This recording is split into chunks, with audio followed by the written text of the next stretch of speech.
You know your major scale, right?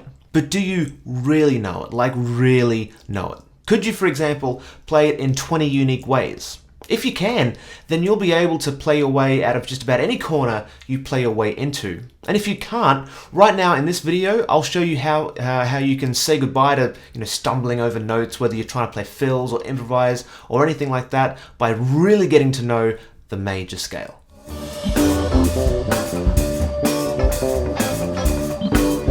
Welcome to Become a Bassist, where it's all about insanely practical, no BS bass lessons designed to get you playing better bass, having more fun, and becoming the best bassist that you can be. And today we are going back to basics. Now, you can never be too good at the fundamentals, right? And what's more fundamental than, good old faithful major scale?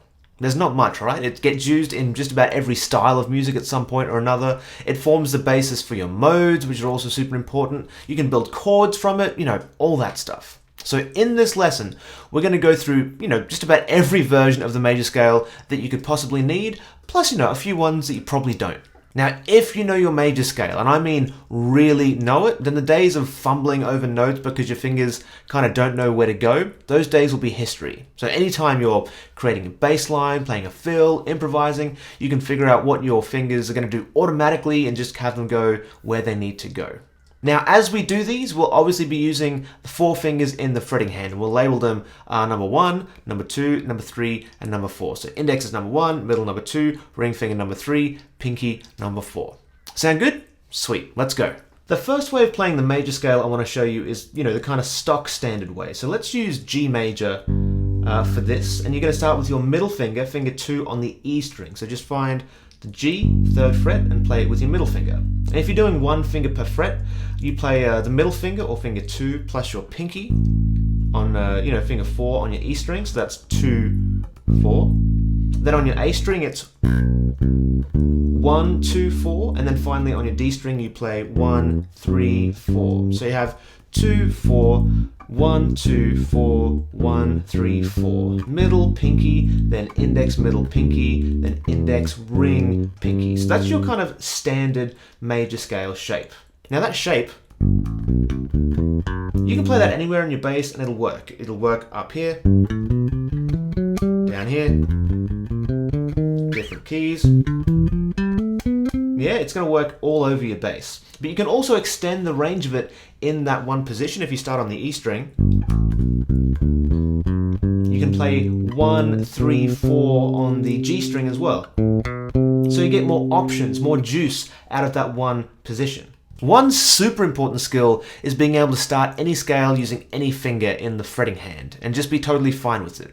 Now, if you only knew, that one major scale shape, that's fine, but you will run into situations where, that finger isn't just available. You'll play yourself into a corner, and that's when you end up fumbling over your notes and all that kind of stuff. So the solution is just to learn all your different scales starting on all your different fingers. Let's try the pinky next. That one's actually super useful.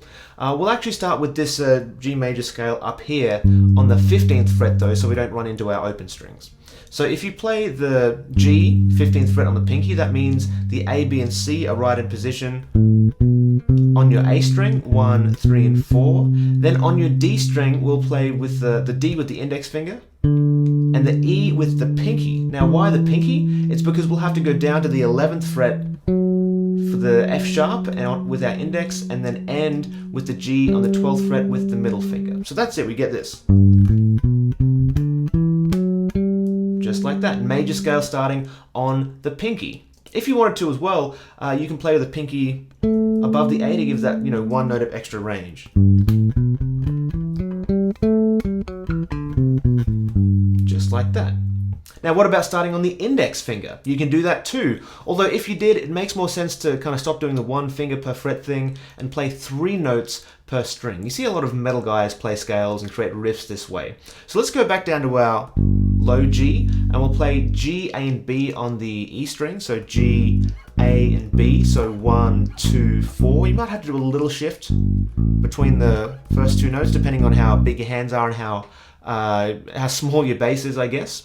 So you have 1, 2, 4 on the E string. Also same thing, 1, 2, 4 on the A string, and then 1, 2, 4 on the D string as well. So we get 1, 2, 4, 1, 2, 4, 1, 2, right there.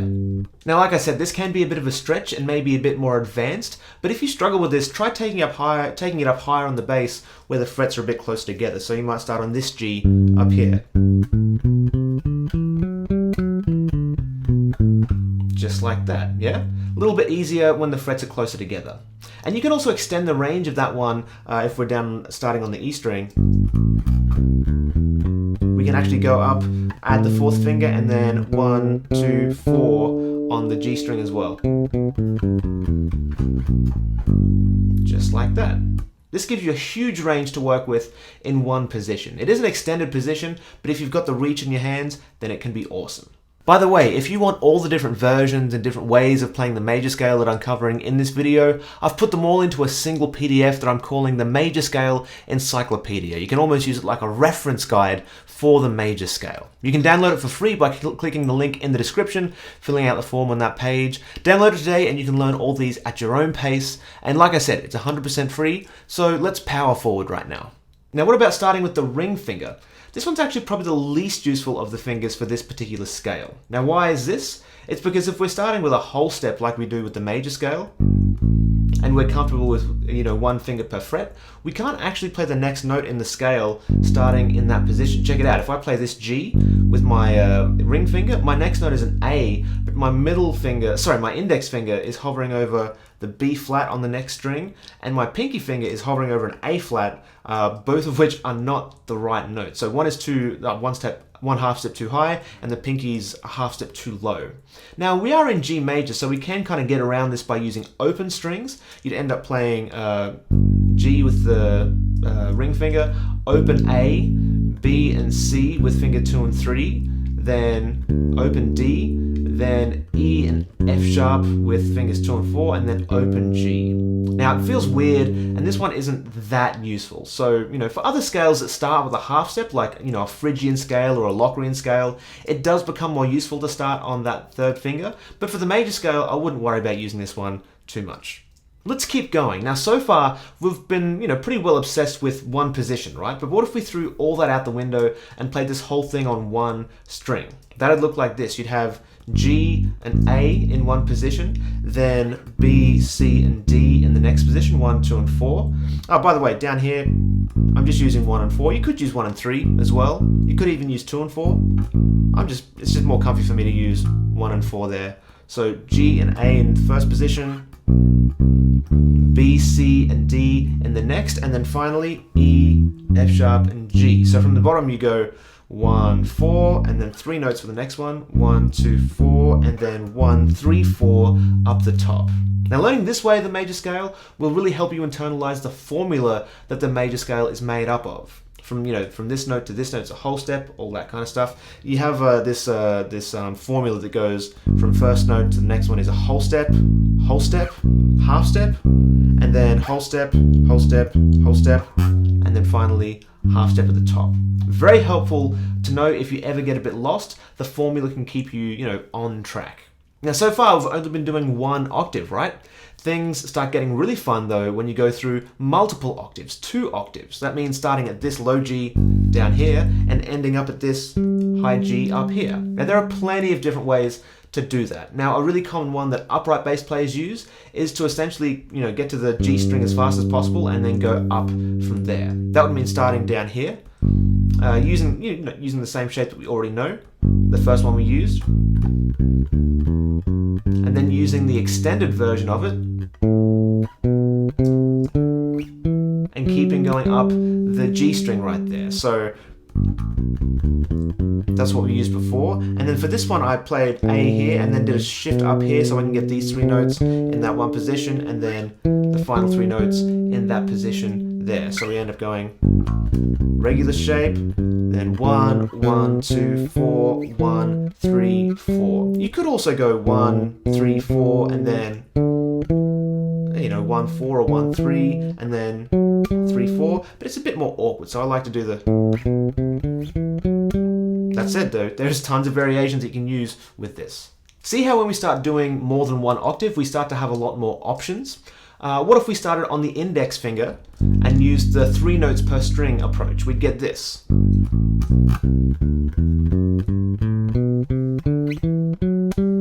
That's pretty cool, right? We only really have to shift one time from here up to here. Super, super cool.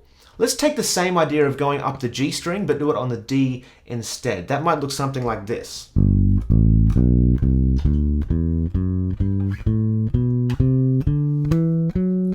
Yeah, see how we made that transition on the D string there rather than the G? You could also do the same thing and completely avoid the G string altogether. That might look like this. Sorry. Something like that. That might work really well as well, and then we avoid the G completely. See how we're starting to rely less on shapes than we were at the very start? Now this is good because it forces you to really get to know the scale and how it's put together. The better you know this, the less chance of you messing up, fumbling over any notes. Super, super helpful. Like I said, you can never be too good at the fundamentals.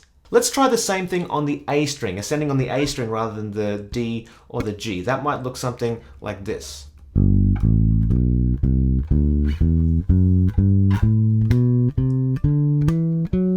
Yeah, when we get to that high A, we do actually have a few options there. We can just kind of go up like we just did there. That works really well.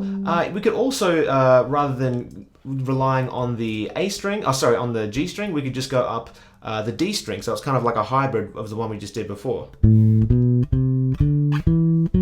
Just like that. You could even potentially go all the way up the A string. That's gonna, sound a bit different, be a little bit trickier as well, but it'd go like this.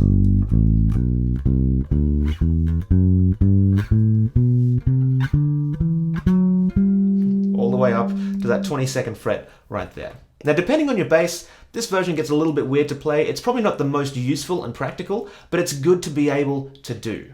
Now, we've already gone up the E string for 1 octave, but what about 2 octaves? Let's follow the same exact process. Let's aim to get to the high G and then check out our options from there. So if we go up here,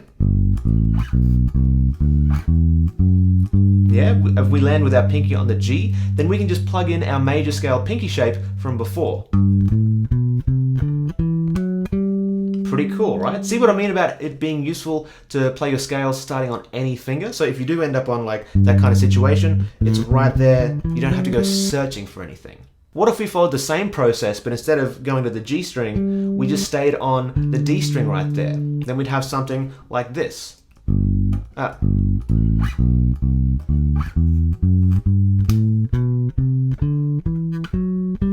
Just like that. What about going up the A string before going to the D string? That sounds something like this.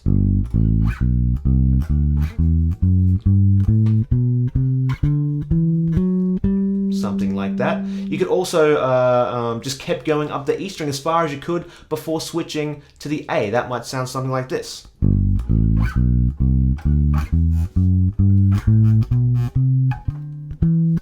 Oh, that one's a bit rough. Now, these are all valid ways of doing it, and the more comfortable you are with all of them, the better chance you'll have of playing with, that kind of supreme confidence of just knowing your fingers are going to go to the right place. Now, what if instead of focusing on going up one string or another, we tried to kind of move diagonally across the bass? Yeah, we might start on the E string and go maybe G, A, B, C, D there, then switch up to the A string, E, F sharp, G, then up to the D string, A, B, C, and then up to the G string, play the D in that same position, and then the last shift, E, F sharp, G. See how rather than going up one string and then kind of exhausting all our options, we've kind of gone up and then gradually ascended and gradually worked our way across the fretboard. Obviously, there are plenty of ways of doing this. I'm sure you can find hundreds of different variations all on your own. So far, I've only gone through, I think, 19, but there are going to be plenty more. Next though, let's try one more thing that's actually kind of fun. It's kind of a bit of a mental acrobatics thing. Let's take that same G major scale, and every time we have an open string to use, we have to use it to shift up the bass. For example, we start at this G, and obviously the next note is an A. We've been mostly using this A right here, but for this little exercise, let's say that the rule is that you have to use that open string instead of the fretted A.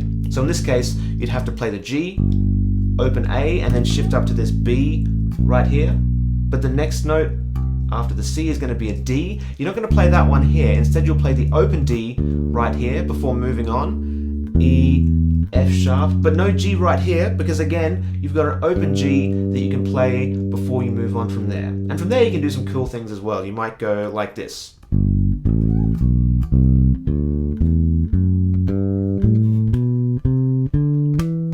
Yeah, so you can play the entire 2 octaves just like that. Pretty sweet, right? Using our open strings. This is something that upright bass players will do all the time. Use open strings to mask shifts. But we can use this kind of exercise to really master the fretboard. Although, it only works with scales that include some of those open notes. So, if you're playing in B major or something, then you're kind of out of luck.